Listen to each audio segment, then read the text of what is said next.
প্রিয় BA second সেমিস্টারের ছাত্রছাত্রীরা, তোমাদের যাদের ফিলোসফি সাবজেক্ট রয়েছে সিসিএফ নিউ সিলেবাস অনুযায়ী, তোমাদের অনার্স এবং জেনারেলের যে ফিলোসফি পেপার রয়েছে, তোমাদের সিলেবাস কিন্তু সেম, কোশ্চেন প্যাটার্নও সেম, শুধু কোশ্চেন পেপার তোমাদের কিন্তু আলাদা হবে।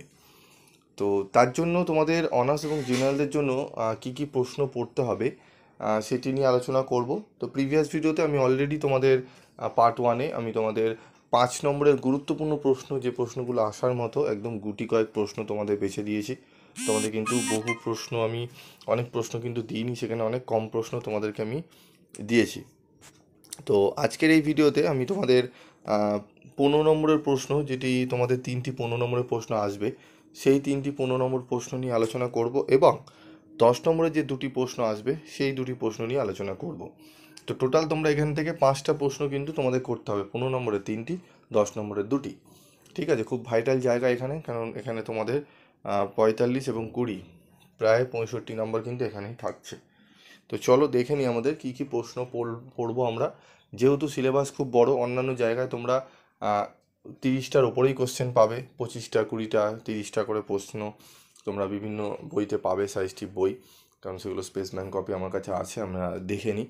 তো প্রচুর প্রশ্ন সেখানে দেওয়া রয়েছে, সেই প্রশ্ন, অতগুলো প্রশ্ন তোমাদের অনেকের পক্ষে সম্ভব হচ্ছে না করা, কারণ সাজেশান মানে তোমরা একটু খোঁজো যাতে কম প্রশ্ন থাকবে এবং কম প্রশ্ন পড়ে আমরা যেন কমন পাই। তো চলো আমরা দেখে নিই আমাদের কী কী প্রশ্ন রাখা হয়েছে 2024-এর আমাদের ফিলোসফির পেপারে। দেখো, ইম্পর্টেন্ট কোশ্চেন 10 এবং 15 মার্কসের। প্রথম প্রশ্ন, ন্যায় মতে প্রত্যক্ষ কাকে বলে? উদাহরণসহ নির্বিকল্পক ও স্ববিকল্পক প্রত্যক্ষের পার্থক্য দেখাও। নির্বিকল্পক প্রত্যক্ষ স্বীকারের পক্ষে হেতু কি? লেখো। প্রত্যক্ষই একমাত্র প্রমাণ, চার্বাকদের এই অভিমত ব্যাখ্যা করো। অনুমানের প্রামাণ্য খণ্ডনের সপক্ষে চার্বাকদের যুক্তি উল্লেখ ও বিচার করো। ন্যায়মতে ব্যাপ্তি কি? ব্যাপ্তি নিশ্চয়ের উপায়গুলি উদাহরণসহ ব্যাখ্যা করো। প্রশ্নগুলো কিন্তু অত্যন্ত গুরুত্বপূর্ণ, তবে প্রশ্নগুলো কিন্তু একটু ঘুরিয়ে দিতে পারে, তবে ভালো করে পড়ে কিন্তু তোমাদের প্রশ্ন আগে পড়ে তারপর অ্যান্সার করতে হবে। ঠিক আছে, কথাগুলো একটু মাথায় রাখবে। ভারতীয় দর্শনে আত্মার ধারণা ব্যাখ্যা করো। ভারতীয় দর্শনে আত্মার ধারণা ব্যাখ্যা করো। শঙ্করের অদ্বৈতবাদ বা ব্রহ্মের স্বরূপ সংক্ষেপে বর্ণনা করো। শঙ্করের বা শঙ্করাচার্যের মায়াবাদ ব্যাখ্যা করো। খুবই গুরুত্বপূর্ণ প্রশ্ন এটি। স্বার্থানুমান ও পরার্থনুমানের মধ্যে পার্থক্য লেখো। পরার্থমানের 5টি অব্যয়গুলি উল্লেখ করো বা লেখো। প্রশ্নটিও অত্যন্ত গুরুত্বপূর্ণ। স্টার মার্কগুলো আগে রেডি করো, ঠিক আছে? তারপর দেখো, চলে আসবো এই 8টা প্রশ্নের মধ্যে স্টার মার্কগুলো দেখো কটা আছে। 7 8 আছে, 1 আর 2 আছে। এই 4টি প্রশ্ন আগে রেডি করবে, তারপর বাকি প্রশ্নগুলো কিন্তু তোমরা পড়বে, ঠিক আছে? তারপর চলো আমরা দেখে নিই পরবর্তী প্রশ্ন। 9 নম্বর প্রশ্ন দেখো, বৈশেষিক দর্শনে সামান্যের স্বরূপ ও প্রকারভেদগুলি লেখো। সামান্য স্বীকার করা হয় কেন?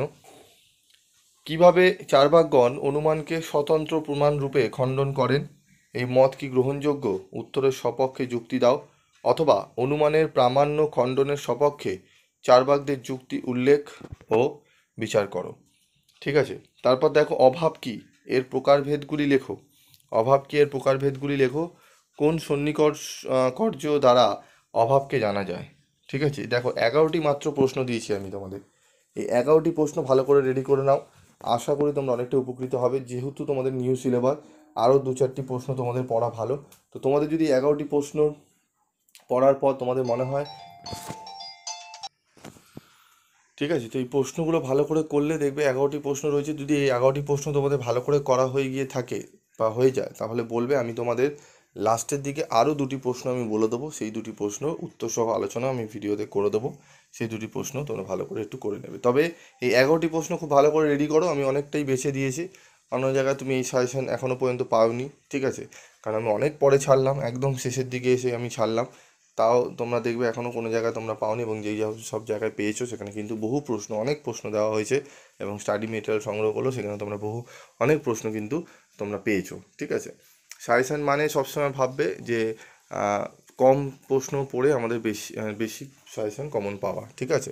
সাজেশন মানে আমি যদি এখন এখানে 15 নম্বর 10 নম্বরে যদি 20টা প্রশ্ন দিয়ে দিই, 25টা প্রশ্ন দিয়ে দিই স্টাডি মেটেরিয়ালে, তাহলে অবশ্যই সেখান থেকে 100% কেন 200%, 300% কোশ্চেন কমন পাবে। কেন পুরো বইটাই তো আমি দিয়ে দিলাম, ঠিক আছে, তাই না? তো সেক্ষেত্রে অসুবিধা কোথাটা হয়, এটা অসুবিধা কিন্তু না, পড়তে পারে যারা ভালো স্টুডেন্ট তারা পড়বে, তারা টেক্সট বইটা ভালো করে খুঁটিয়ে পড়ুক। অতগুলো কোশ্চেন পড়লে সেটাকে সাজেশন বলা চলবে না, সেটাকে ইম্পর্টেন্ট কোশ্চেন বলে আমরা বলতে পারি, ঠিক আছে? সাজেশন বললে সেটাকে চলে না, কারণ সাজেশন মানেই সেই প্রশ্নগুলো কম থাকবে এবং কোশ্চেন কমন আসবে। যাই হোক, তোমরা ভালো করে রেডি করো, আশা করি তোমরা অনেকটাই উপকৃত হবে।